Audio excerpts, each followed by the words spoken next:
Bonjour tout le monde, alors j'espère que vous allez bien. Aujourd'hui on va faire un gâteau chocolat poire. Alors comme vous avez pu le voir, je me suis un petit peu rapprochée, j'essaye de voir au mieux avec la caméra. Donc pour faire ce gâteau, il va nous falloir 85 g de chocolat noir de préférence. Hein. Moi je prends des petits palets, ça fond très très bien. Que je vais chercher à mon épicerie Vrad juste derrière chez moi, c'est pratique.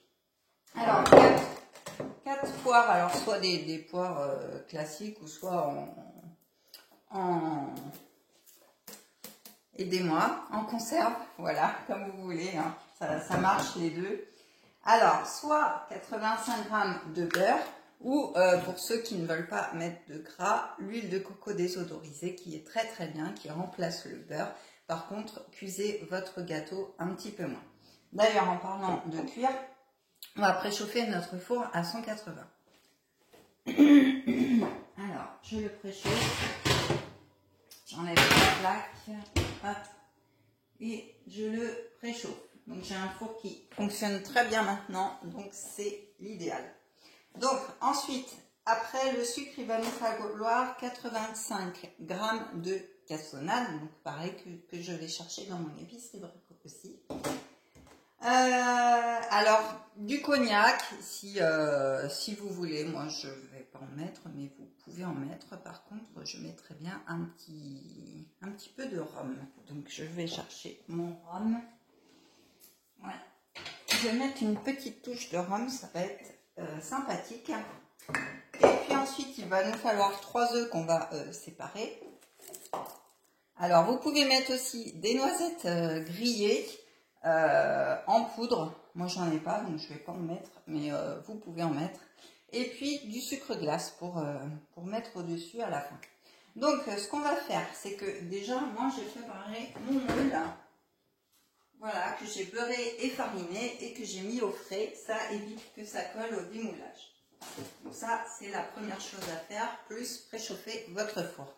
Ensuite on va fondre le chocolat avec le beurre ou l'huile de coco, comme vous voulez. Donc 85 g de chocolat. Donc vous pesez votre chocolat, voilà, vous me voyez bien. Hop. Alors, attention, c'est précis la pâtisserie. Hein.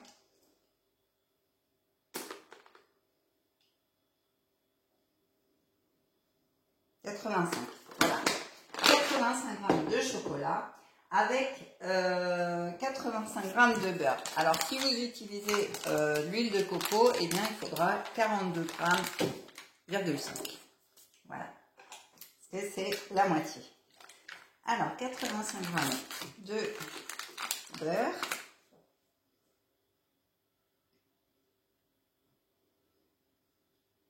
J'ai une balance qu'il faut remettre à 0, donc ah bah pile poil. Vous voyez, je suis trop forte. Donc là, on va fondre le chocolat. Donc soit au bain-marie, moi je le mets au micro-ondes, ça va plus vite. Comme ça, on peut faire autre chose en attendant. Voilà, ça c'est fait. Donc on ramasse ce qui n'est plus utile. Donc ça nous fait de la place. Voilà. Hop. Ensuite, donc notre chocolat est en train de fondre. Eh bien, on va fouetter les jaunes d'œufs avec la cassonade jusqu'à l'obtention d'un mélange clair et mousseux. Donc, on va séparer nos blancs des jaunes. Alors, j'ai ma petite arme secrète pour monter les blancs ensuite. Hop. Voilà, mon petit tupperware. Alors, j'ai pas beaucoup de tupperware, mais celui-là, je l'utilise beaucoup. Donc on sépare nos jaunes des blancs. Hop.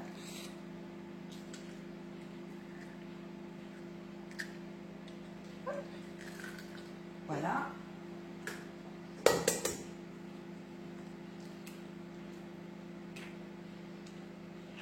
Hop.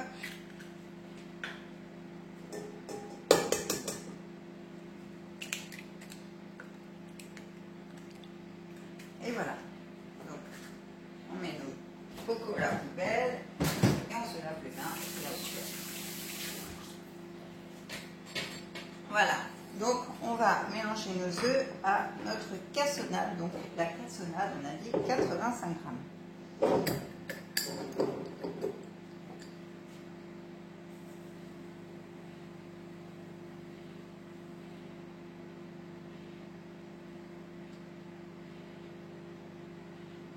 Voilà. 85 grammes de cassonade.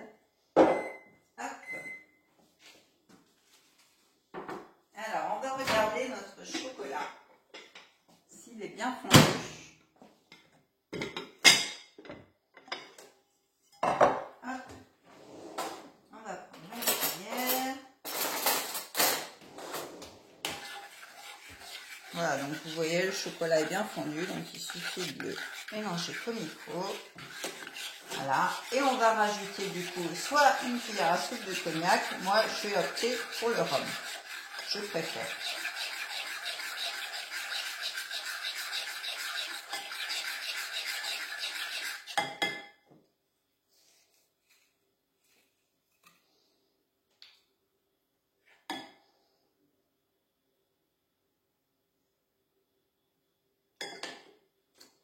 Voilà, donc ça c'est ma petite touche. Hop. Voilà, donc notre chocolat est bien fondu. Donc là, on va mélanger, on le met de côté. On mélange quand même avec le rhum, parce que sinon... Voilà, là on va mélanger nos œufs et notre cassonade. Voilà, on va laisser le robot faire, il sait faire. Ensuite, on va monter nos blancs en neige.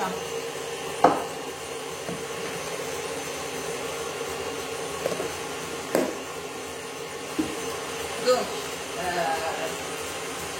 mon batteur est là.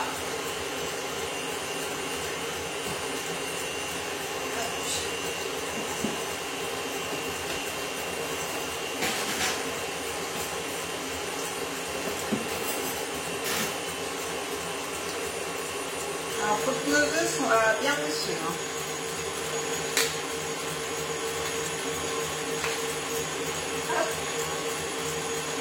Du coup, je vais repencher là.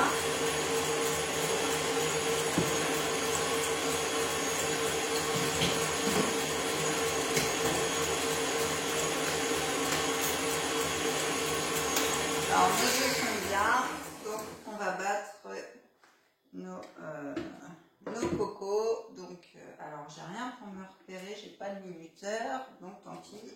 Alors, le mieux c'est de faire 1 minute à fond et non, 2 minutes à fond et 1 minute à vitesse 1. Je vais y arriver.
cela, ça sent chaud, ça doit être mon four. Pour cela, on va prendre une maryse. Alors, regardez pas le bordel dans mon tiroir. Hein. Donc, on va incorporer délicatement nos blancs-neiges. On va la mettre de côté. On va mettre ça en dessous. Donc, on va prendre déjà une cuillère. Ah oui, c'est pas dans ce mélange-là, c'est dans le mélange de chocolat. Je fais déjà des bêtises, ça va pas le faire. Donc, on incorpore une cuillère dans le chocolat. Donc, tout doucement. Hop, on va enlever la cuillère. Hop. Voilà, donc on incorpore en soulevant la masse. Ça, je pense que vous le savez. Il ne faut jamais casser les blancs. Voilà. Et on va rajouter le reste en 2 fois.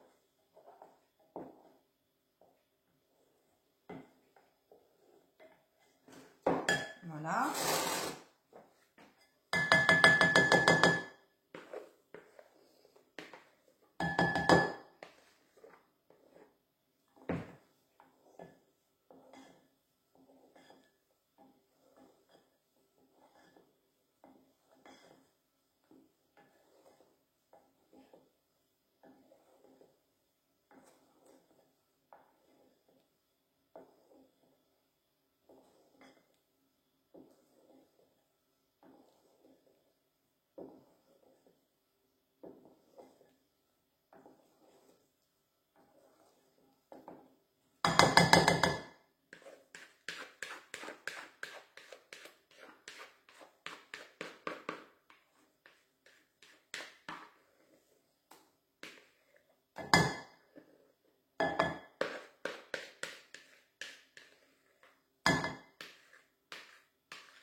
Donc là, on va ajouter notre mélange œuf-sucre. Ce que je vais faire, c'est que je vais mettre le chocolat dedans. Hop. Et puis, à la place de nos noisettes, je vais mettre des amandes. La poudre d'amande.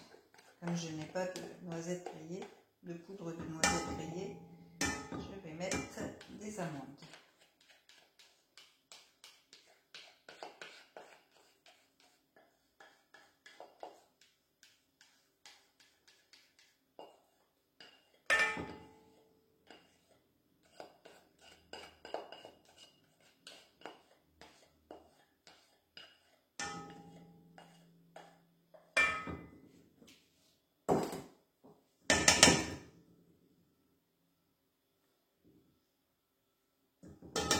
Voilà, donc je vais mettre ça à mélanger.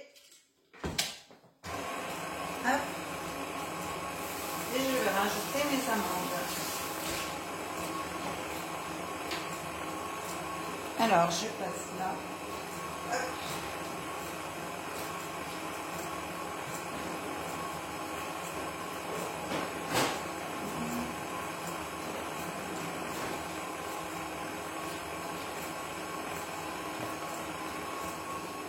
Voilà, on va peser 85 g d'amandes.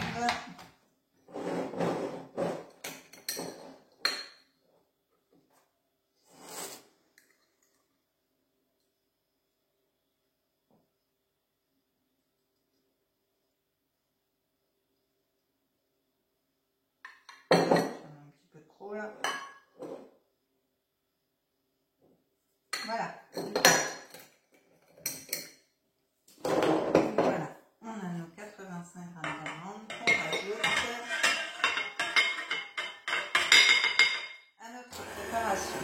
Donc on laisse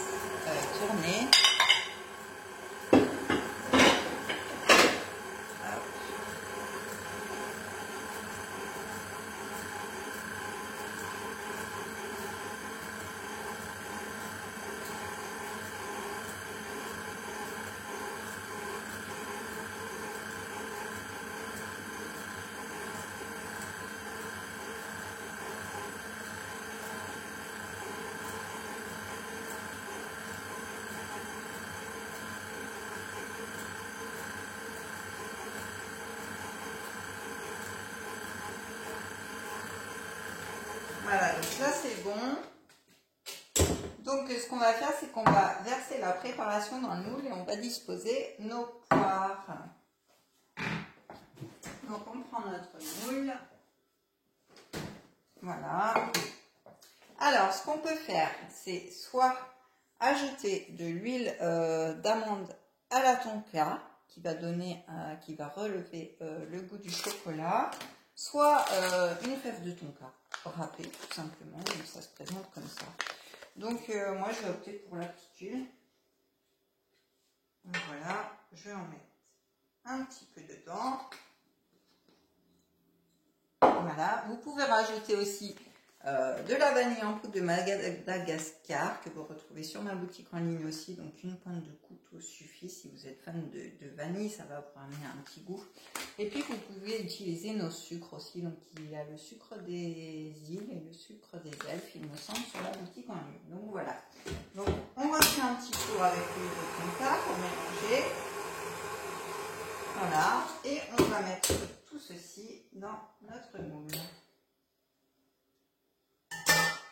Hop là.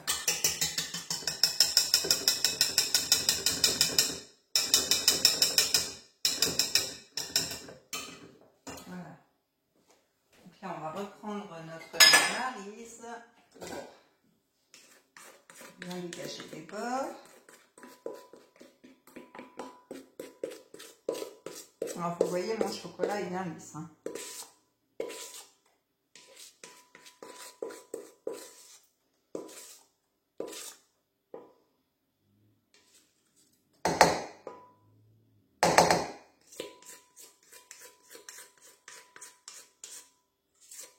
Alors moi j'utilise une farine sans gluten.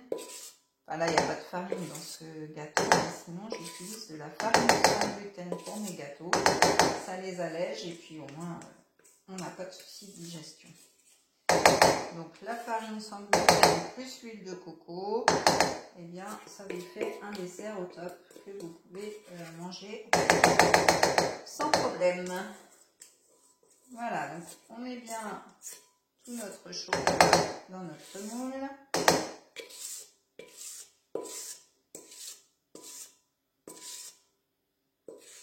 Voilà. On racle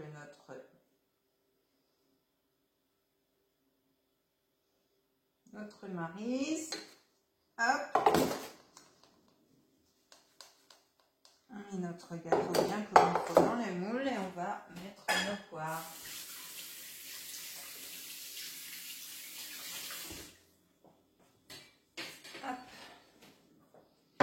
Donc voilà, vous voyez, c'est pas compliqué, hein, comme d'habitude, c'est des recettes simples, mais efficaces et très bonnes. Donc voilà, on dispose nos poires comme on le souhaite, hein, il n'y a pas d'astuce précise. Voilà. Donc soit poire fraîche, soit poire en sirop, hein, selon la saison. Hop. Donc ça fait un dessert rapide, très bon, efficace. Et voilà, notre dessert est terminé. On va l'enfourner 40 minutes à 180 degrés. Donc, c'est parti. Je le mets dans mon four. Hop, pour 40 minutes. Donc voilà pour cette recette. Donc si vous voulez retrouver tous ces petits ingrédients, ça se passe sur ma boutique en ligne, sur le lien en dessous. Donc allez voir, il y a plein de choses aussi pour le salé. Il y a plein de recettes aussi sur ma chaîne YouTube. Donc je vous invite à vous abonner, à activer la petite cloche pour voir toutes les vidéos qu'il y a en ligne. Et vous pouvez me suivre aussi sur Facebook et sur Instagram. Les liens sont au-dessus. Donc voilà, je vous souhaite un bon goûter ou un bon dessert et je vous dis à très vite. Bye bye!